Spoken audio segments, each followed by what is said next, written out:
Hey, this is Carl from Waters Meet Action Fund, he, him pronouns. We're here to talk about the end of the legislative session with Jonathan Teeters, our Policy and Advocacy Director, and Kyla Shkerich Blair with Capital Path Consulting.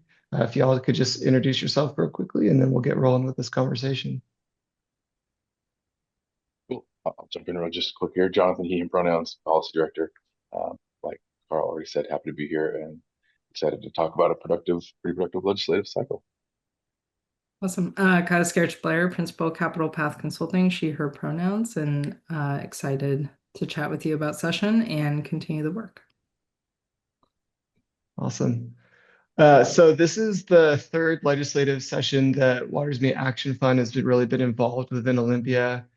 Jonathan, could you talk a little bit about the evolution of how we have shown up as an organization and how we've shown up alongside of our partners in these legislative sessions? Sure.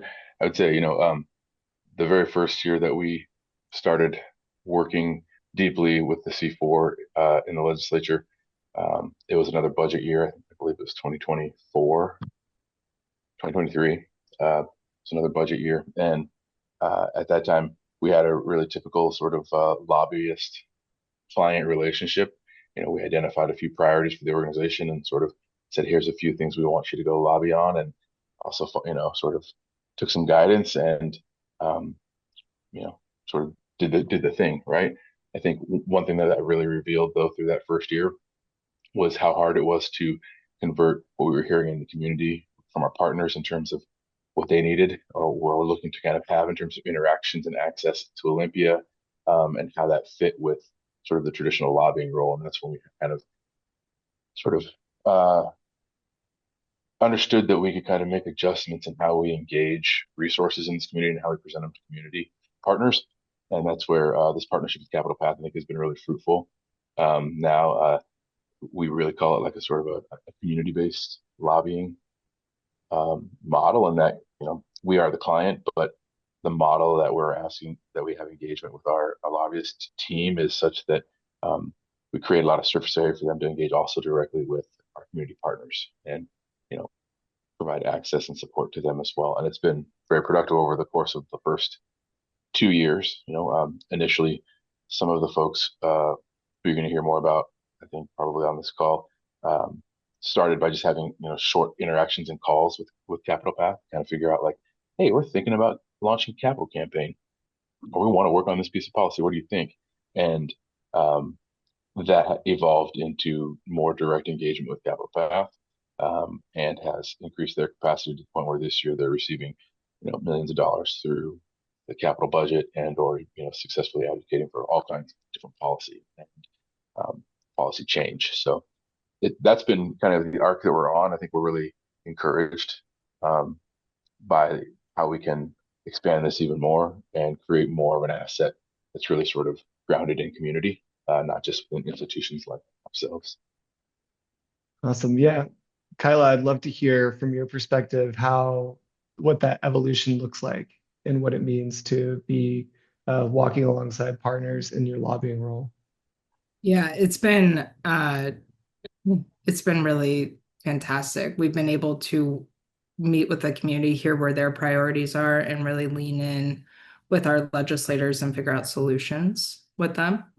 See where community really wants to focus their attention, and use their voice, and then be able to lift that up through providing email templates and ways to call their legislators and opportunities to meet with their legislators and make sure that legislators hear from lobbyists all the time, but making sure legislators have the opportunity to hear from community is critical to the work that they're doing and ensuring that the policies they're passing are impacting the communities they're intending it to and serving the communities they're intending it to. So having the opportunity to work with community organizations, figure out uh, where there's opportunities and work with them on what those solutions look like, and then work with them to tell the stories to the legislators so that we can make actual change has just been an incredible opportunity and one that I'll forever be grateful for. Yeah, can you talk a little bit more about that? Like, how have you seen those relationships and that access evolve and kind of blossom? Love to hear like any specific examples you can share. Sure. So one organization in particular is Manzanita House, and this is the second session that we've worked directly with Manzanita House and brought them to Olympia to meet with legislators. The first year was really about introducing Manzanita House to legislators. Of course, our Spokane delegation knows who they are, knows of them, knows their work. But having the opportunity to meet with other members of the Latino caucus and members of the legislature that reside on the west side that are um, uh, passionate about immigration support systems and ensuring that funding is going to those organizations. So the first year was really about introductions. We met with a lot of staff, which was great. But then this year, having Manzanita House come back over, we had about 10 or 15 meetings with legislators directly. And when we showed up, legislators remembered who they were. They remembered Pat. They were excited to see her there again.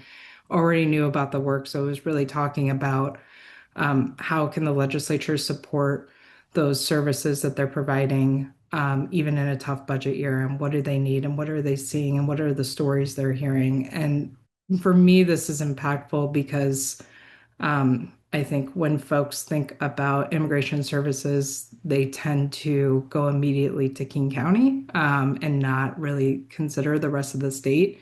And so to have legislators from Pierce County, King County, Snohomish County, understand the work that Manzanita House is doing, know about the work Manzanita House is doing, and remember it while they're making budget decisions, I think is really critical as we continue the advocacy work for their work in particular.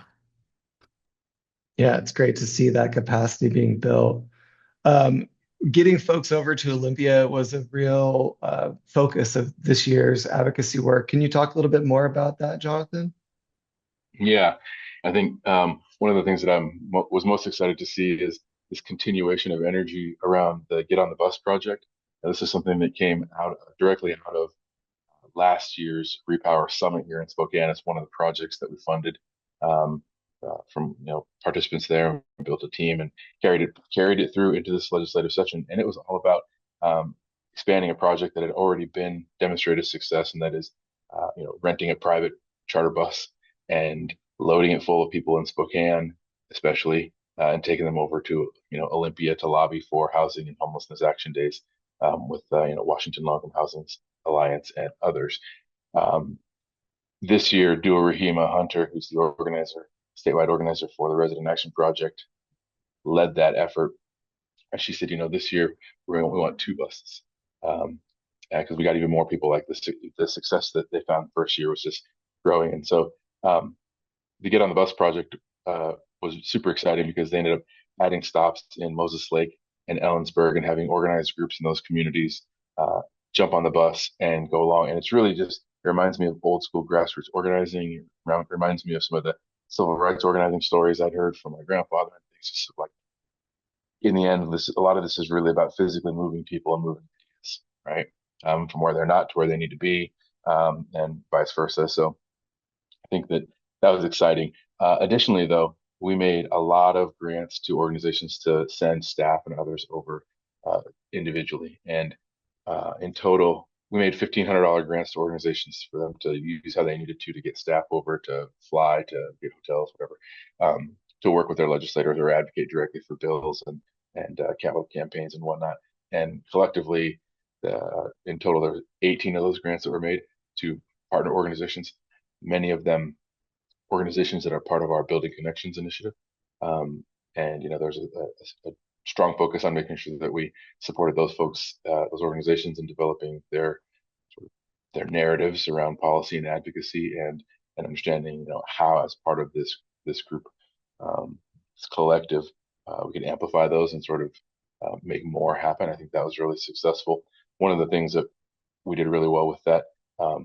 We put together a letter, I think, a letter to support the capital campaigns of a bunch of organizations who initially made the first cut of the budget, right? And we just happened to be at one of our BCI gatherings where we had all the organizations in the room, and we were able to really quickly draft up strong letter of support coming from the BCI organizations and two legislators saying, please include these projects in your budgets. They're very important, and we all support this. And we ended up getting all 20 organizations to add their logos and sign on to support those four organizations who are getting potentially getting capital funds. Um, that was I think a huge demonstration also of like moving people, connecting people, and showing up en masse for our shared issues and support. But all in all, making 18 grants to get folks from different organizations over, again, is just we're turning up the volume and trying to say like, and next year, how many do we need, can we send over, and how can we also work with our consultants and our lobbying team like Capital Path to really make sure that we make those visits as productive as possible. Give them the sort of access to professional services and things that institutions like us have. And we've been demonstrating how that can work, and again, like doing more of it is what's on the menu. Kyla, I was hoping that you could touch on some of the key wins that were things that our partners identified as priorities and came to fruition through the short session. Obviously, the short session puts a lot of pressure on everyone, and just wanted to see like what were some of the highlights that you saw in terms of where we were able to make progress. Yeah, definitely. So I will we should start with the big wins in the budget. So I'll say 60-day session, it's a supplemental budget. That means there's not a lot of funding. So being funded in the budget in any capacity is a huge win during this year. And our community partners in total received $8 million in the capital budget for amazing projects in Spokane and the surrounding community. So 4 million went to Mujeres in Action Casamia project, $2 million went to the American Indian Community Center Forever Home project, and $2 million went to Terrain Arts and Cultural Hub project. So that was just a huge win right off the bat. Capital budget is generally better than the operating budget, but in a supplemental year, there's not a lot of funding out there. So the fact that $8 million went to those community-driven projects is huge. And just a shout out to all that folks who advocated, all the work that was done with partners and to our legislators for supporting the community. And I will say these are projects Terrain in particular, we've been working on for a couple of years now, getting Ginger and her team down to Olympia to meet with legislators on the various budget committees on the west side of the state, east side of the state, everywhere in between to make sure they know the story of what Terrain is doing in the community that they're serving. Same with American Indian Community Center, making sure that they're meeting with folks. So I'll just say that's a huge win right off the bat. I think the other areas that we saw, we've always advocated for some kind of progressive revenue stream. So this year, even in a 60-day session, the legislature was able to pass historic legislation of the millionaire's tax, which the governor signed on Monday. So we'll see how that moves forward, but that will be, I think it's close to $3.2 billion a year in annual revenue that will go to K through 12, working families tax credit, other services to ensure that we can fix our budget issues and continue to serve communities who need it the most. The other areas I will say is in the operating budget, we continue to see strong funding for SNAP. There was obviously cuts at the federal level, which we were upset to see. So seeing that Washington State made sure to fund those budget items, I would say is also when in a tough budget year. Another area that we saw was our funding for immigrant and refugee services through our WAMAS for the state's WAMAS program. I would say it was going to be tough to see it in the budget, and we were able to see it fully in the budget again. That's something that the partners advocated for as a group. Um, and then we saw some of the largest housing investments in the capital budget to be able to build more housing this year. Also saw some legislation that would help with operating dollars at the local level to ensure that while we build this housing, we also our local jurisdictions are able to have other solutions on how to offer up operating dollars to ensure we can properly serve the folks that are going into those housing programs. Um, some other legislation that we worked on throughout the interim with our local legislators, the community reinvestment program. This is one that obviously Waters Meet has been working on for a number of years. And the legislation, as it was passed this year, made the funding permanent. So we'll see annual funding going towards that program now, where previously funding had to be allocated every year, which always up and left it up to the legislators to make sure that they were going to fund those programs. The other thing we saw was some deeper parameters around ensuring that the Washington State Department of Commerce is partnering with the State Office of Equity to ensure that whatever work they're doing on the community reinvestment program has an equity lens, and that the Department of Equity is working, or Office of Equity, apologies, is working directly with community to ensure that their funding programs that serve the community are driven by the community and make sure the community voice is still intact. I would also say that another big piece of legislation that community partners worked on, and Representative Hill sponsored, was the land banking legislation. So that passed. That sounds like it was an idea that was brought throughout last session in the interim, and Representative Hill was able to garner enough support. And I know a lot of our partners advocated via emails and phone calls, signing in support of hearings and whatnot in order to ensure that Representative Hill had the support of the community so she could get that over the finish line and to the governor's desk for signature. So those are a few of the wins. Ah, More yeah. than others would expect, but it was good. Yeah, a Yeah, few of the Carl. many wins. And I will say, if anyone wants to really dig deep into the legislative recap and more of the kind of nitty-gritty details, we will be posting a full report that has a lot more of those individual details and individual wins in them. Right now, I just want to ask if there's any kind of parting words either of you want to share about how we're moving forward, what's next, what we're excited about from this session. Yeah, I'd just love to hear any parting thoughts from each of you. Couple of things that came to mind immediately as we're listening to this, extended list of things that all of our partners were involved in, that got over the finish line, and even some involvement we had in making sure that bad things didn't get through either. Is that uh, we are certainly tapping into pent-up demand. If I was looking at this from a business side of things, I would say there's far more demand for this sort of access and engagement and involvement from communities that we work with who historically or otherwise just haven't had this as part of a sort of an everyday reality. Like, this is how we do business, and this is how we build and grow our communities, just through direct advocacy with legislators and lobbying.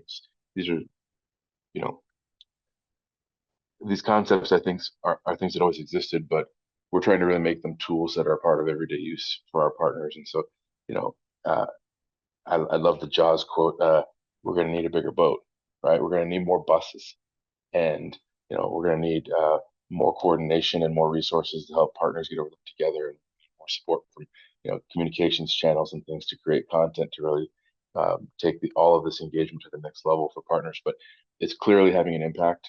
Um, we may have some new representation in Olympia. We will, with Tim, Representative Ormsby announcing his retirement. So there's going to be somebody new representing part of Spokane in Olympia, and an opportunity there to see what how our community can be involved in shaping how that looks. So I think that's very encouraging. And as you're talking about the land bank piece there, Kyla, one thing that I thought was just really fun as an example to mention is, 2 years ago and some change, I remember going to coffee with Amy Manning, who was the organizer on this whole land bank legislation. And at that point, she was having informational interviews and talking with people around in the housing space to say, hey, we're thinking about kind of doing this land banking thing because we realized that in the process of what we're trying to do in our community to unlock more resources other communities have, competitive and creating affordable housing and all this sort of stuff, providing solutions. Um, we need a land bank because a land bank is a formal structure that allows us to do certain things, and our city doesn't have other things. So a land bank is what other communities use to um, uh, do certain processes around accessing and making available land for development. But the whole state of Washington has no legislation that says it's okay, or here's how you do it. And she said, so we need to pass enabling legislation at the legislative level, which will then allow Spokane to continue doing what we're doing. Will create opportunity for all these other communities that are similar to Spokane to establish land banks and come up with these new tools in the toolbox. Um, and the first year, she acknowledged that the first year was going to be more like kicking the tires and figuring out kind of where folks were and how to articulate the issue and really kind of what needed to be in the legislation. And then I was really glad to see her come back with a vengeance and even more support in the legislature and more structure this year with a bill ready to drop. With Representative Hill and the support that she worked to garner and all the organizing she and others did. And so that was already just in a 2 year span, really an exciting part of like my job here at the C4, talking with partners, seeing how things can start as ideas or recognizing challenges. And then in just a span of a couple of years with the right support and the right resources, and a community that is feeling the capacity to do these big things, can really change the way the whole state works and create tons of opportunities. So the impact is it's huge, and looking forward to what we can do, with more.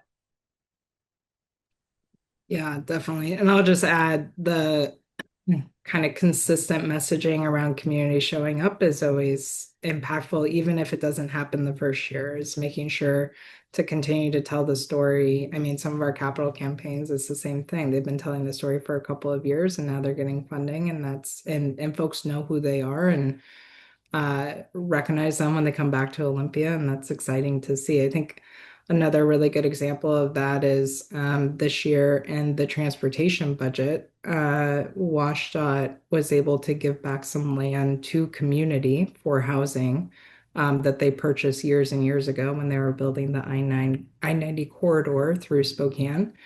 And that's advocacy work that's been happening for years in order to get that land back that WashDOT's not using, get it back and give it back to community and let community use it for good. So we were able to see the start of that with a few acres being given back and released from WashDOT in order to go back into community's hands and be used for some affordable housing projects. So I think what I see is the more that we're able to get folks in front of legislators. Yes, we have an amazing Spokane delegation. We're going to see some turnover there, which we're all sad about and excited about, but also sad because Representative Wordsby has been amazing. But also broadening it out and meeting with legislators on the west side who have control of the capital budget and who have oversight of housing priorities, or other committee jurisdictions that we need to talk to, making sure they know about the work that's happening in the east side and that we're doing really amazing things and could use their support. I think it's critical, and that's something that we'll build out as we continue on as well. Awesome. Thank you, Kyla. Thank you, Jonathan. I think it was such a productive session, and the approach and the impact it's having really shines through in all the work that you do. Thanks, Carl. Kyla, it's been a pleasure. More work to do. More work to do, more stories to tell. For now, take a break though. Short sessions are crazy. Yeah. A little downtime, but then back to it. Back to it. Yeah.